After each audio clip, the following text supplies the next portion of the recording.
사도행전 9장 31절 말씀입니다. 신약성경 202면에 있습니다. 사도행전 9장 31절 말씀입니다. 그리하여 온 유대와 갈릴리와 사마리아와 교회가 평안하여 든든히 서가고 주를 경외함과 성령의 위로로 진행하여 수가 더 많아지니라. 아멘. 반갑습니다. 그동안 잘 지내셨습니까? 2025년 올해도 이제 저물어 가고 있습니다.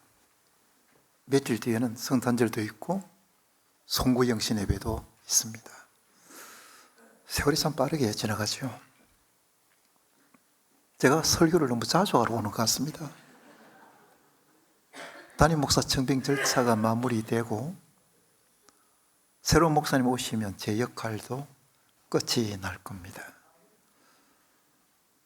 온천제일교회는 나무교회가 아니라 제가 사랑하는 친정교회이기 때문에 설교 부탁을 하면 거절할 수가 없습니다. 일반적으로 이제 교회가 역사가 오래되면 연세 드신 어른들이 많습니다. 나이가 들면 체력도 약해지고 기도 어두워집니다. 그러면 설교 시간에 집중을 잘하지 못하고 졸기도 합니다. 하지만 온천제일교회 어른들은 설교 듣는 자세가 너무 좋습니다. 안 믿는 눈치인데 정말 설교 듣는 자세가 좋아요. 설교에 집중도 하고 설교를 잘 듣는다는 말입니다. 여러분에게 한번 물어봅시다. 설교 시간에 교인이 조는 것은 목사 책임입니까? 교인 책임입니까? 목사가 설교를 못해서 교인이 좁니까? 교인의 마음밭이 좋지 못해서 교인이 좁니까? 솔직하게 말하지 못하지만 일정 부분 목사에게도 책임이 있다는 생각을 여러분도 하고 계신 거지요. 저도 그 생각을 하고 있기 때문에 제가 목회하면서 설교 시간에 존다고 야단을 쳐본 적이 없습니다. 어떤 교회에서 권사님이 설교를 듣다가 좋으니까 목사님이 거슬려서 권사님 설교 시간에 왜 그리 좁니까? 그렇게 야단을 쳤습니다. 그 말을 듣고 권사님이 목사님 다음 내려와서 들어보이소 안 졸리는가? 교인들의 설교 듣는 자세가 좋으면 목사는 설교를 더 잘하고 싶어집니다. 제가 이삭교회를 목회하면서 온천제일교회보다 더 큰 교회를 만들겠다, 이 생각을 해본 적은 한 번도 없습니다. 왜냐하면 제 마음에는 온천제일교회가 항상 큰 교회이기 때문입니다. 제가 처음 설교하러 왔을 때에 좀 마음이 아팠습니다. 예배드리는 교인 숫자가 너무 적었기 때문입니다. 예배당 건축한다고 교인이 줄 수는 있지만 줄어도 너무 많이 줄었습니다. 교회가 풍파를 이렇게 겪고 나면 교인들의 마음에 우리 교회는 안 돼, 우리 교회는 희망이 없어, 우리 교회는 더 이상 부흥할 수 없어 라는 패배의식이 들 수 있습니다. 하지만 교회의 주인은 사람이 아니라 하나님입니다. 온천제일교회 주인도 하나님입니다. 교회의 주인이 하나님이라면 교인은 패배의식을 버리고 교회의 부흥의 희망을 놓치면 안 됩니다. 우리 교회는 부흥한다고 하는 마음을 늘 가지고 있어야 합니다. 저는 온천제일교회가 부흥하면 좋겠다고 하는 간절한 바람을 가지고 있는 한 사람으로서 오늘은 교회 부흥에 대한 이야기를 하려고 합니다. 본문을 살펴보면서 말씀이 주는 교훈을 여러분과 함께 나누고 싶습니다. 그래서 교회의 부흥을 원하십니까? 라는 제목으로 오늘의 메시지를 전하고자 합니다.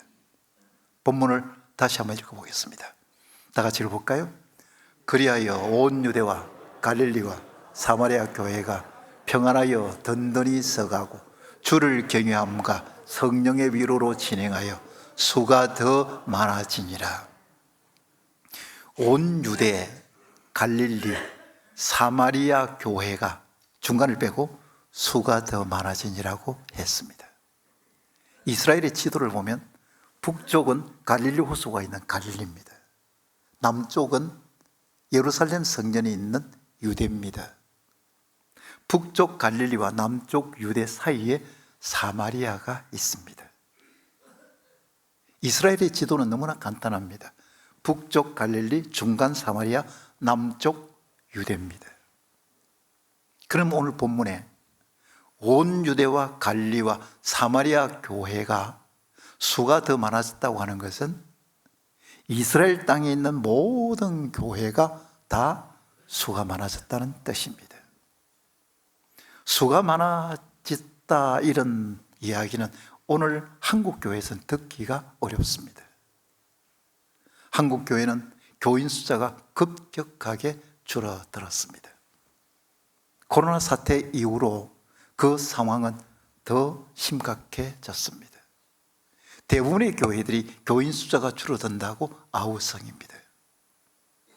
어른 교인이 줄어드는 것보다 더 심각한 현상은 주일학교 학생 숫자가 줄어들었다는 사실입니다. 주일학교 학생 수가 장년 교인의 숫자의 10분의 1 정도밖에 되지 않는 교회가 많습니다. 1000명의 장년 교인이 나온다면 100명 정도의 주일학교를 유지한다는 이야기입니다. 주일학교가 문을 닫은 교회도 많이 있습니다. 한국 교회의 미래를 낙관적으로 볼 수 없는 이유가 바로 여기에 있습니다. 아이들과 학생들과 청년들의 숫자가 빠르게 줄어들고 있기 때문입니다.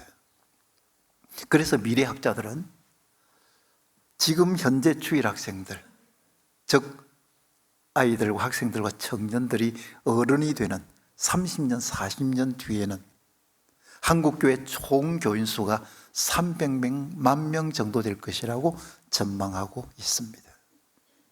지금 주일학교에 관심 가지고 투자하지 않으면 한국교회는 소망이 없습니다. 우리 교회 이야기를 해서 죄송합니다.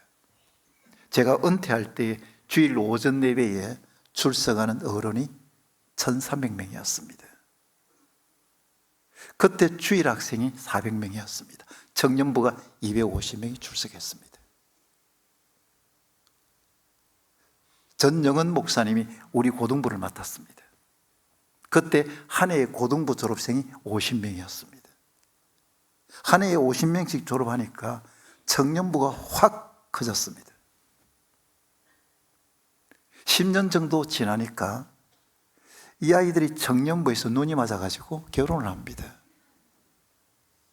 그리고 이쪽 저쪽으로 결혼을 해서 다 데리고 오는 거였어요. 30대가 많아졌습니다.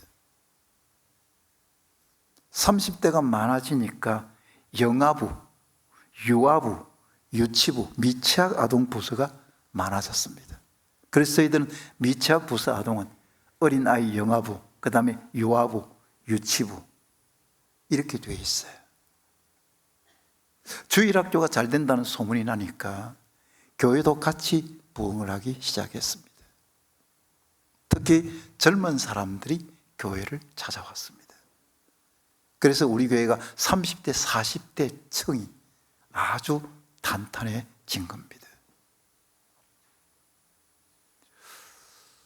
스피노스 조디아티 목사님이란 분이 있습니다. 그분이 살아있는 교회와 죽어가는 교회를 판별하는 기준을 10가지로 제시를 했습니다. 그 중에 하나가 살아있는 교회는 아이들의 제잘거리는 소리로 시끄럽지만 죽어가는 교회는 조용하다고 했습니다. 아이들의 떠드는 소리가 들리지 않는 교회는 죽어가는 교회입니다. 아이들의 떠드는 소리가 많이 들려야 그 교회는 살아있는 교회입니다. 온천제일교회는 어떻습니까?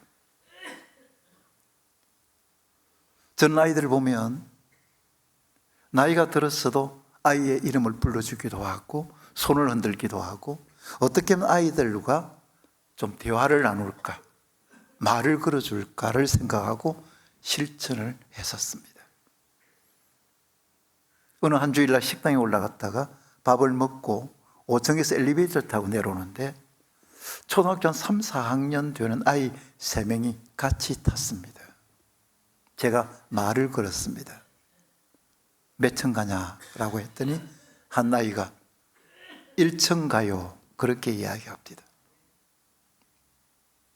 다른 아이가 아저씨는 어디 가요? 라고 제가 2층 간다라고 했습니다. 2층이 제가 있는 목양실이 있습니다. 그러니까 그 애가 또 이렇게 제게 묻는 겁니다. 2층에 어디 가요? 그렇게 묻는 거였어요. 그래서 제가 목사님 방에 간다 그랬습니다. 그러니까 그 아이가 알았다는 듯이 우리 목사님 만나러 가요? 그러는 겁니다. 제가 내가 목사님이다 이야기를 했습니다. 그러면서 아이들과 조금 친하게 지내려고 애를 썼습니다. 아이들과 학생들과 청년들이 교회 어른들로부터 관심과 사랑을 받는다고 생각하면 교회의 소속감을 가지고 교회에 있는 그 안정감을 가지기 때문에 교회를 좀처럼 떠나지 않습니다. 어떤 목사님이 누가 이렇게 물었습니다. 교회는 잘 됩니까? 라고 물었는데 이 목사님이 돈 되는 어른은 없고 돈 안 되는 학생들과 청년들만 있다라고 했습니다. 헌금을 내는 어른들은 없고 헌금을 낼 수 없는 아이들과 청년들만 있다는 것이었습니다. 영혼을 돈으로 계산하는 교회는 소망이 없습니다. 솔직하게 한번 이야기해 봅시다. 지금 돈 된다는 어른들은 조금 있으면 돈 안 됩니다. 은퇴하고 나고 나이가 들면 헌금을 하고 싶어도 헌금을 할 수가 없어요. 그 목사님의 표현대로라면 지금 돈 안 된다고 하는 학생들과 청년들은 조금 있으면 돈이 되고 오랫동안 돈이 됩니다.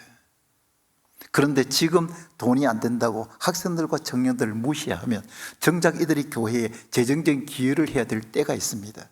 그때 되면 이미 그들은 교회를 떠나고 없습니다.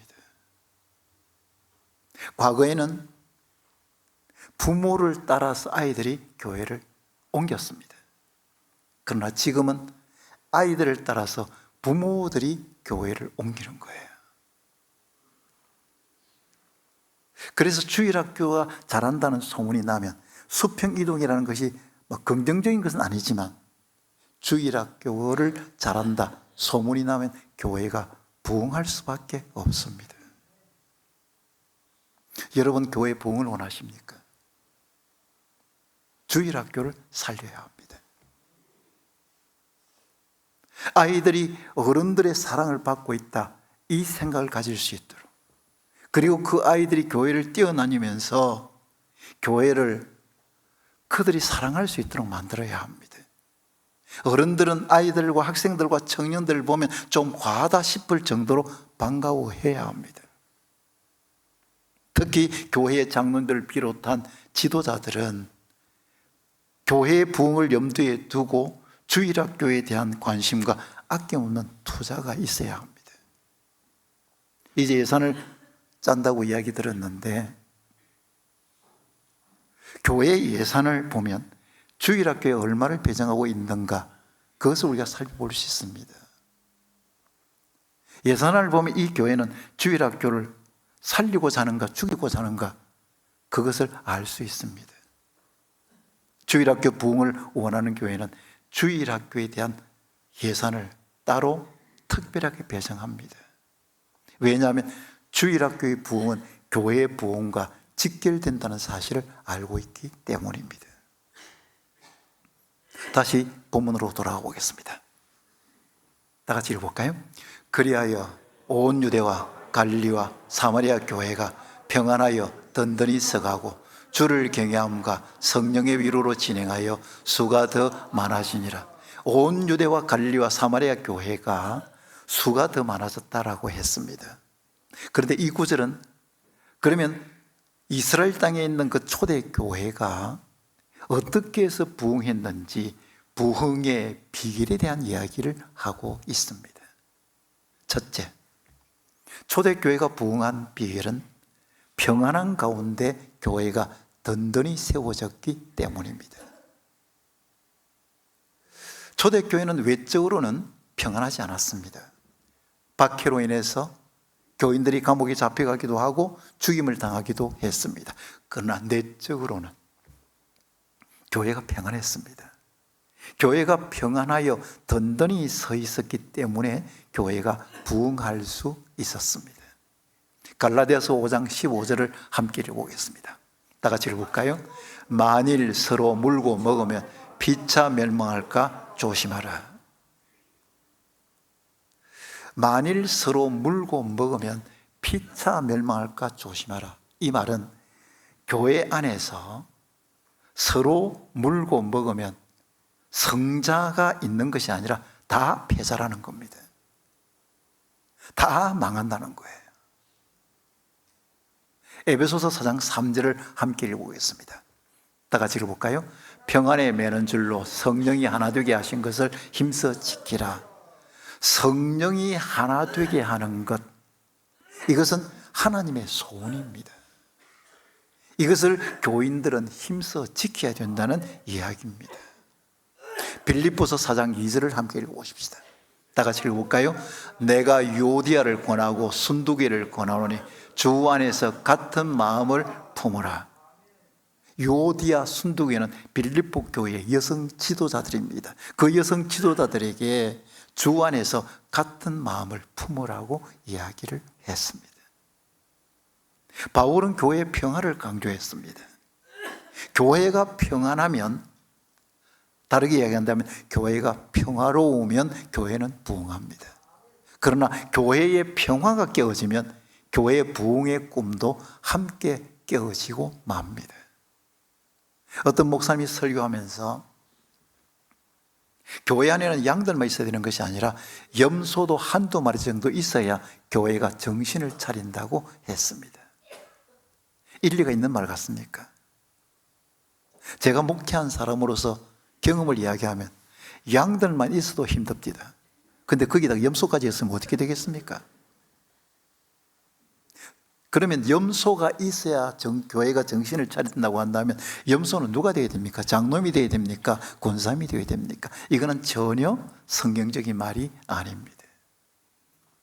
유명한 신학자 어거스틴은 본질적인 것은 일치를, 비본질적인 것은 관용을, 그리고 모든 것을 사랑으로 라고 했습니다. 우리가 싸워야 한다면 본질을 가지고 싸워야 합니다. 진리 문제를 가지고 싸워야 한다는 말이에요. 그러나 대부분의 교회에서 일어나는 분쟁은 본질을 가지고 싸우는 것이 아니라 자존심 가지고, 체면 가지고 싸웁니다. 한 사람의 자존심 때문에, 한 사람의 체면 때문에 교회의 평화가 깨어지고 교인들이 깊은 상처를 받는다면 그런 일들은 안 해야 되지 않겠습니까? 교회에서 회의를 해보면 습관적으로 화를 내고 큰 소리 치는 사람이 있습니다. 아예 싸우자고 달려드는 사람이 있습니다. 교회는 자기 교회가 아니라 하나님의 교회인데 왜 교회에서 그렇게 화를 내고 큰 소리 치는지 이해가 잘 되지 않습니다. 습관적으로 화를 내고 큰 소리 치는 사람들이 사람이 나쁜 것은 아니에요. 그러나 그 사람들이 습관이 그리 들었기 때문에 회의할 때마다 그 일을 하는 겁니다. 그리고는 끝나고 나면 또 언제 그러냐는 뜻이 또 사이좋게 지냅니다. 그래서 이렇게 이야기합니다. 나는 뒤끝이 없는 좋은 성격이다. 천만의 말씀. 진짜 나쁜 성격입니다. 뒤끝이 없는 성격은 본인에겐 좋을지 모르지만 받은 사람은 그 상처가 오래 남습니다. 그래서 교회 장로님이나 권사님은 자기 분노를 절제할 수 있어야 합니다. 장로님, 권사님들이 분노를 절제하지 못하면 교회는 평화롭게 되기가 어렵습니다. 과거에는 교인들이 이렇게 이야기했습니다. 나는 우리 교회에 뼈를 묻는다. 나는 이 교회에 뼈를 묻을 거야. 이렇게 이야기했습니다. 그러나 요즘은 교회가 시끄러우면 교인들이 떠납니다. 그러면 당연히 교회의 평화가 깨어지면 교인 숫자는 줄어들 수밖에 없습니다. 세상에서 실망해서 교회로 들어온 교인들입니다. 그러면 그 교인들은 교회에서 실망하면 더 이상 갈 데가 없습니다. 교회 지도자들이나 혹은 교인들이 실망해서 더 이상 갈 데가 없는 사람으로 만들어져야 되겠습니까? 교회 안에는 평화를 만드는 사람이 있습니다. 또 분쟁을 만드는 사람이 있습니다. 그것을 영어로 피스 메이크, 트러블 메이커라고 이야기합니다. 평화를 만드는 피스 메이커들이 많아지면 교회는 부흥합니다. 그러나 트러블 메이크, 분쟁을 만드는 사람이 많아지면 교회는 부흥하기가 어렵습니다. 여러분, 교회의 부흥을 원하십니까?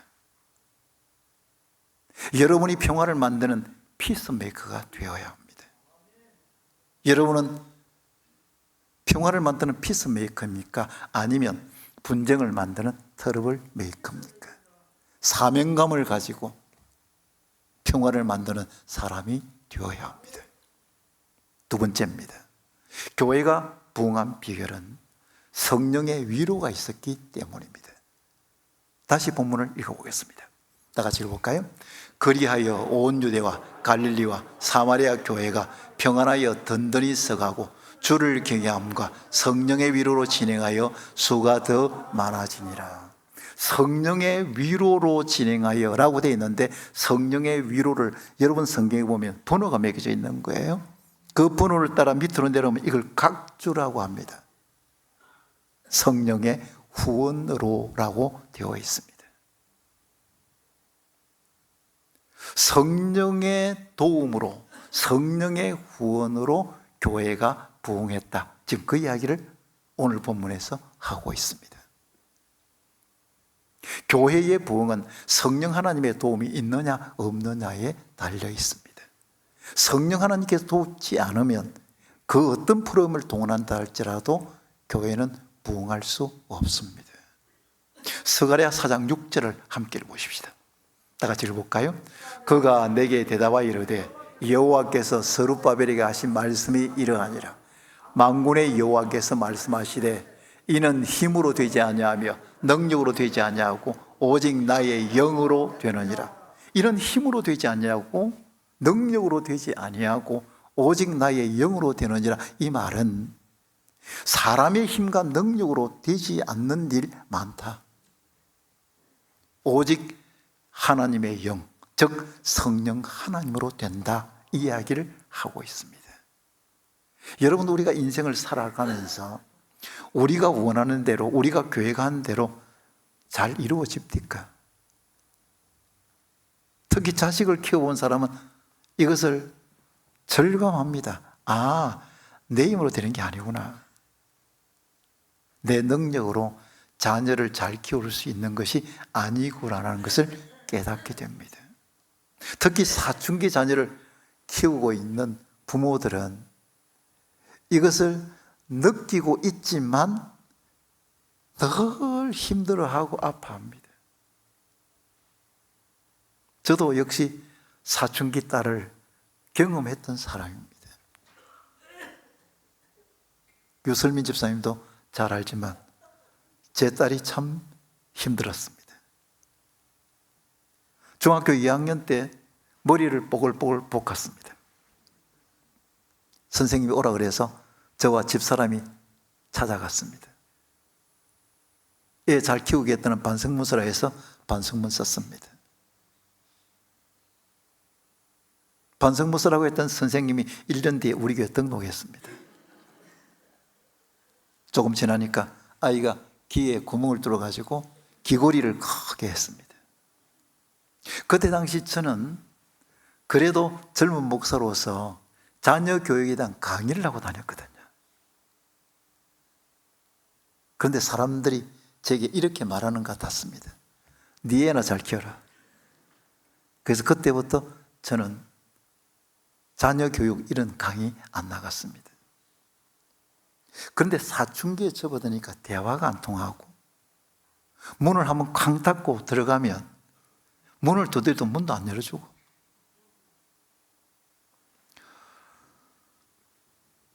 매도 들어봤다가 달래도 봤다가 아무리 해도 안 되는 겁니다.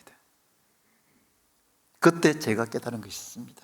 아, 자식은 내 마음대로 되는 게 아니구나. 제가 교인들에게 설교를 그렇게 하면서도 제 아이에게 적용해 보니까 이건 정말 내가 말한 대로구나. 이게 내 힘으로 되는 게 내 능력으로 되는 것이 아니구나. 그러니까 아예 포기하게 됩니다. 이거는 하나님이 하시는 거다. 그러면서 그냥 납작 엎드려서 아이를 위해서 기도만 하고 있었습니다. 하나님 목사의 체면은 잘 살려주지 않습니다. 그 정도 납작 엎드리면 한 달이나 두 달 지나면 좀 해결해 주면 되는데 1년이 가고 2년이 갔습니다. 고등학교 2학년 때, 3학년 때 이제 공부를 하기 시작해서 서울에 있는 대학에 입학을 했습니다. 그 아이를 서울로 이사를 보내고 난 이후에 딸이 하나였으니까 집이 텅 빈 것 같았습니다.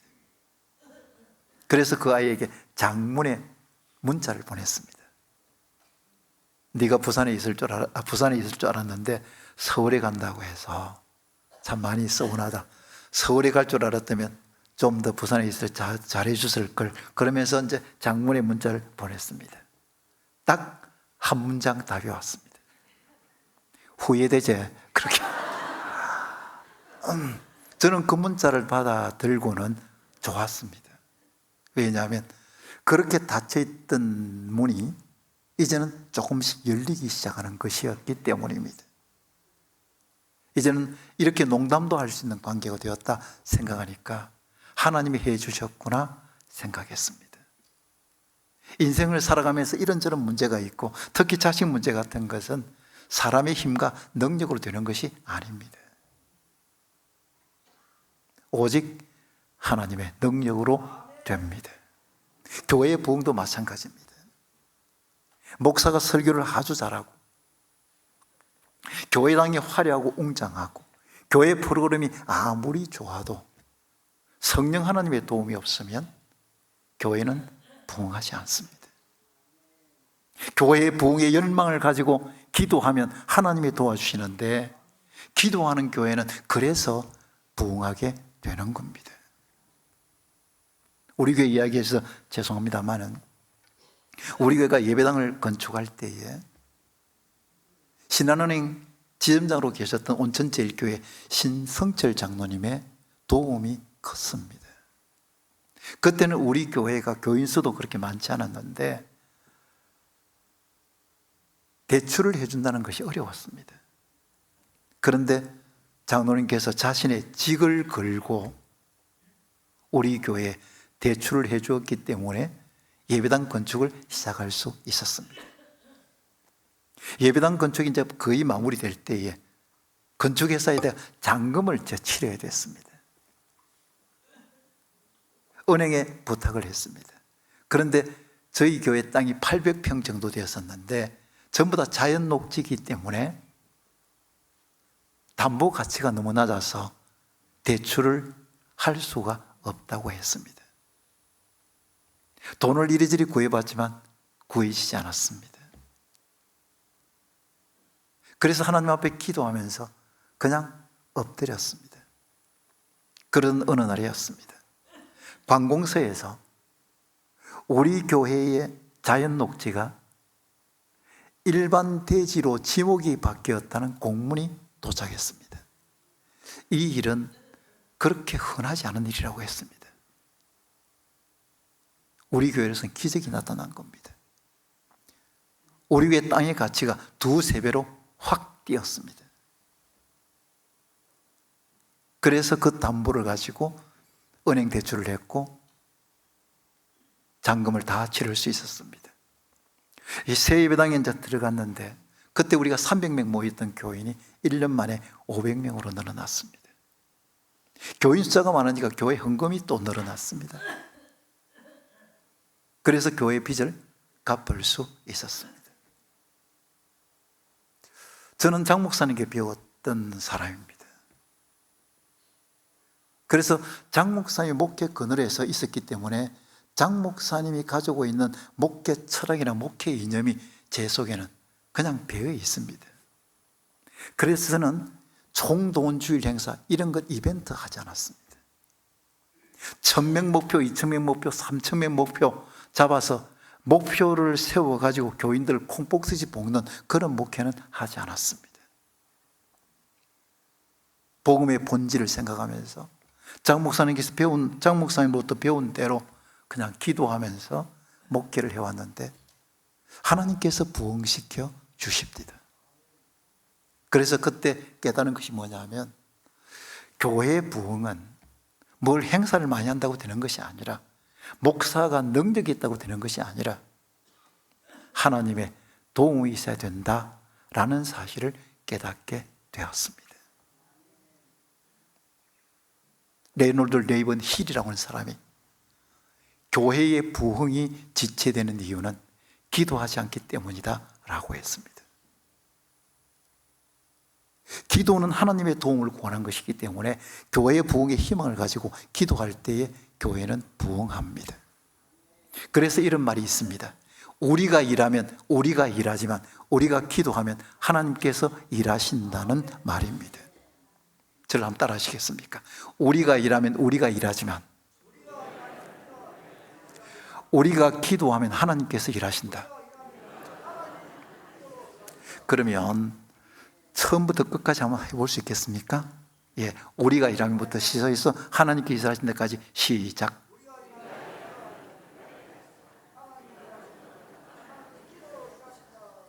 제일 많이 틀리네요, 앞에서. 우리가 일하면 우리가 일하지만 우리가 기도하면 하나님께서 일하신다. 정말 그렇습니다. 하나님께서 역사할 때에 교회가 부흥하는 줄로 믿습니다. 말씀을 맺겠습니다. 사랑하는 성도 여러분, 올해는 이제 한 달도 채 남지 않았습니다. 2026년 새해는 온천제일교회가 새로운 변화를 맞이합니다. 새 예배당이 건축되었습니다. 새 목사님이 부임하게 될 것입니다. 교회의 부흥의 기반이 갖추어지는 겁니다. 그러면 그 기반 위에 우리가 세워야 될 교회의 부흥은 어떻게 해야 됩니까? 어떻게 해야 교회가 부흥할 수 있겠습니까? 교회가 평안해야 합니다. 교회가 평화로워야 된다는 말입니다. 교인 한 사람 한 사람이 평화를 만드는 피스메이커가 되어야 합니다. 그래야 교회가 부흥할 수 있습니다. 또한 교회의 부흥은 목사에게 달려있는 것이 아니라 오직 하나님께 달려 있습니다. 새로운 목사님이 아무리 좋아도 목사님이 오시면 반드시 부흥하는 것이 아니라 하나님이 역사해야 반드시 부흥합니다. 그래서 우리가 일하면 우리가 일하지만 우리가 기도하면 하나님께서 일하신다는 이 구호를 우리가 외치고 있는 겁니다. 여러분이 기도의 사람이 되어서 교회 부흥의 희망을 가지고 하나님의 도움을 구할 때 온천제일교회는 반드시 부흥하게 되는 줄로 믿습니다. 여러분, 교회의 부흥을 원하십니까? 여러분 한 사람 한 사람이 평화를 만드는 피스메이커가 되고 기도하는 사람이 되어서 2026년 새해에 온천제일교회 부흥의 새로운 지평이 열릴 수 있기를 간절히 축원합니다. 기도하겠습니다. 하나님 아버지 감사합니다. 사랑하는 성도들이 하나님의 은혜로 지금까지 살아왔고 지금도 하나님의 은혜로 살고 있고 앞으로도 하나님의 은혜로 살아갈 것입니다. 우리가 사랑하는 교회, 우리의 땀과 눈물이 배어있는 교회, 몇 번의 풍파를 겪었지만 그러나 하나님이 교회의 주인이기에 우리는 결코 포기하지 않고 하나님의 교회를 든든히 세워나가고 교회가 부흥할 것이라는 기대와 희망을 포기하지 않습니다. 하나님께서 사랑하는 온천제일교회, 이제 새로운 시대를 맞이할 내년에 우리 모두가 평화를 만드는 피스메이커가 되고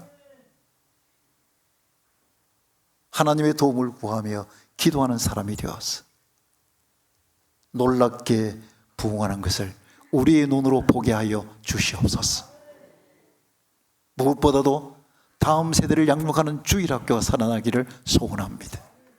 어린아이들과 학생들과 청년들이 교회를 꽉 메우는 새로운 시대를 맞이할 수 있게 하여 주시옵소서.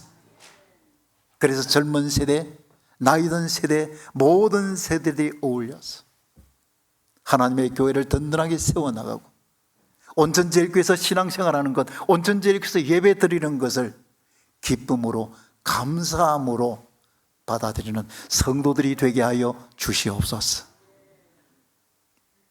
사랑하는 온천제일교회를 지금까지도 하나님이 인도하여 주셨는데 앞으로도 가장 선한 길로 인도하여 주실 줄로 믿습니다. 예수 그리스도의 이름으로 기도하옵나이다. 아멘.